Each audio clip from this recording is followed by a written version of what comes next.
Now I want to bring in Michael Regan, the administrator of the U.S. Environment Protection Agency. Michael, the absence of the U.S. president is something that, of course, everybody took note of. But in terms of how serious the U.S. is on climate, you look at the Inflation Reduction Act, or be it some of the regulations that you're working on, those could get repealed, those could get changed by a future administration.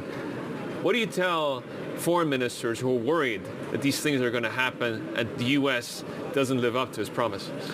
Well, first of all, I'll say since COP26, President Biden declared America's back. We're back on the international stage, focused on leading in the climate field.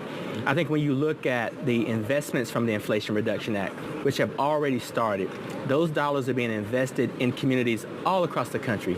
Red, blue, independent, those resources are beginning to make a difference in real ways with real people. And so that, coupled with these very aggressive technology standards that we're producing and promoting that has industry buy-in, will make it extremely difficult for anyone to just come in and unwind it. They're economically beneficial, they're creating jobs, and more importantly, we're balancing, reducing these climate pollutants and protecting the planet while we're protecting people. One of the initiatives that you've pushed forward is the super emitter program. You're bringing in private citizens. How is that going to shift the landscape in the U.S.? Well, listen, it shifts it greatly. And here's the reality. There are nonprofit organizations and others who are spending considerable resources in satellite technology and transparency.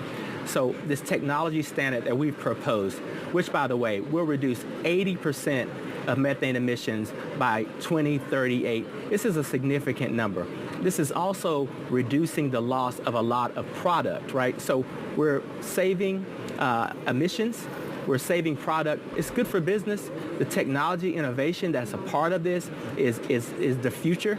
So this is the way to go. Increase the performance of technology to reduce emissions, increase the participation and partnership with business and our communities. This is a win-win-win.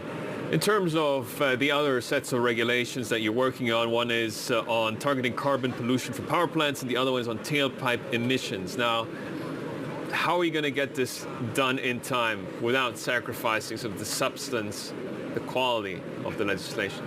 Well, here's the deal. We've been working with industry from day one, which is how we were so successful with this finalization of this methane technology standard. We'll continue to work with the auto industry.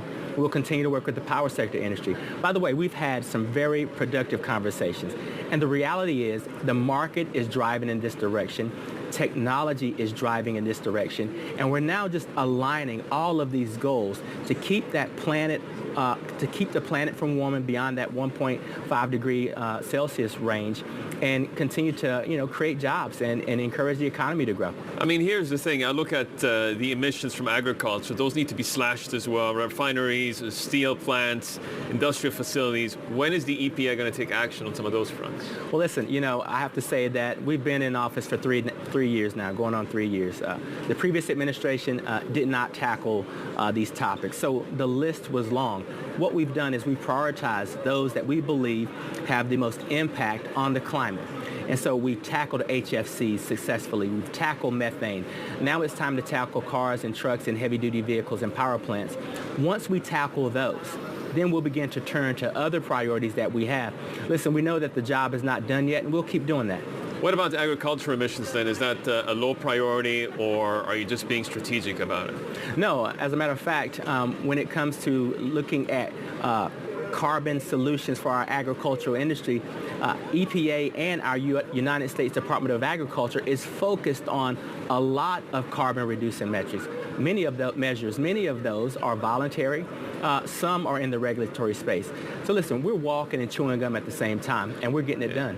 One of the goals is to get sales of cars to be EVs 2 out of 3 by 2032. Now, there's a little bit of a pushback, and people are asking, well, aren't you interfering with the open choices that consumers should be willing to make in the United States? Well, listen, I think the president pledged that we would, pursue a path of at least 50% of new vehicle sales by 2030. I, like many Americans, watched the Super Bowl and watched these car companies run million-dollar ads that explain to their customers that the future is electric, and their customers are responding by purchasing these vehicles. So I think we're in perfect alignment with where the technology is, where the businesses are going. We need to be able to have some rules of the road that can lock in some certainty for long-term investments. We'll leave it there. Thank you very much for that. It's been a real pleasure. That's Michael S. Regan, the Administrator of the U.S. Environment Protection Agency.